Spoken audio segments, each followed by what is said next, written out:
This is a lifelong dream. I mean, I think I built my first model of the Memphis Belle. It was the 148 scale version from Revell. I think I built that when I was 12 years old. Of course, watched the movie, watched the documentaries, and now, this week we had the opportunity to shoot 360s on the inside, and it's a little bit of a religious event. I mean, I was sitting up there in the nose, thinking back to the William Wilder documentary, and realizing that, okay, we're sitting in an airplane that was over Germany at 20,000 plus feet being shot at, and having an opportunity to touch history. And that was a really, I don't know that I can accurately describe how wonderful of an experience it is. And just the fact that the general public can come and see this aircraft as well. So that was the highlight. We shot, what did we do? We did the C-47, great aircraft. We did the ME-262 and the 109 and the 163. Just to name a few of the ones that we did on this trip. Oh, we did the Zero. So there's going to be a lot of new content that we're excited to get ready for the app, and that will be here on the museum's website as well. My name is Lyle Jansma. I live in Washington State, in Bellingham, Washington. And I started AeroCapture Images back in 2005. I had the opportunity to become a volunteer with the Heritage Flight Museum, and that's a museum that was founded by Bill Anders, the Apollo 8 astronaut. And as a volunteer, I was given the opportunity to do the photography around the museum, and was given the opportunity to do some air-to-air work. So AeroCapture Images, it seemed like a fitting name, AeroCapture.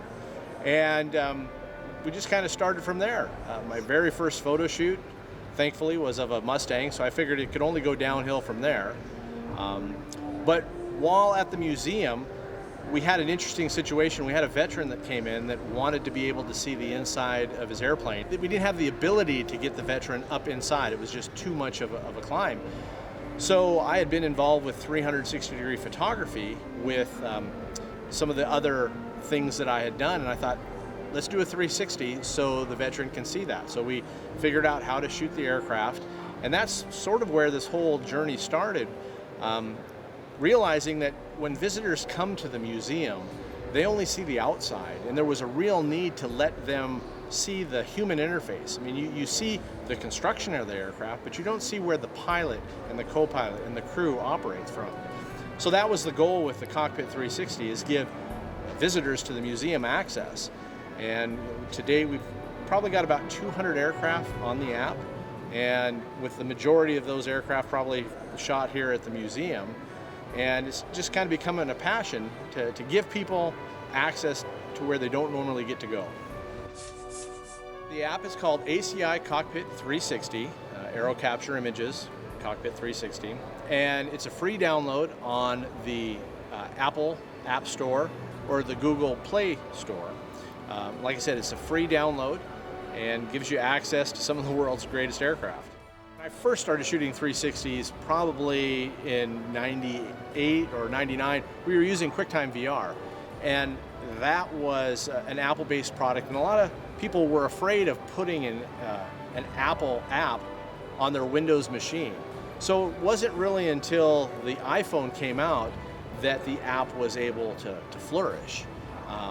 And since then, like I said, you grab your phone, download the app, come here to the museum, and you can stand outside the airplane and see where people, or where the pilot and the co-pilot sat on the inside. It's great access. We use a technique that's called light painting. It's just the ability to get rid of shadows. If you think of let's say you had a drawing or a painting that was covered in black dust, and every time you swiped your hand, you'd be exposing a little bit of that painting below. That's what we're doing with the light. It's too hard to light the cockpit in a constant manner and not have those camera, or the lights, I should say, be in the shot. So you have to figure out, where can I position the camera?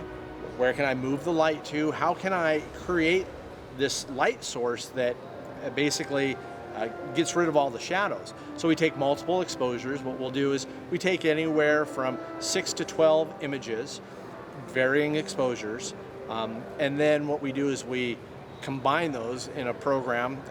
Infuse is the common name for it. And then after we've got that each image dialed in, so to speak, we've got it all equalized, then we stitch that together. So we're taking a series of 8 images that we then stitch into one cube that becomes the 360 essentially. So it's all just being able to play with light. It's being able to use light to pull out the details from the shadows.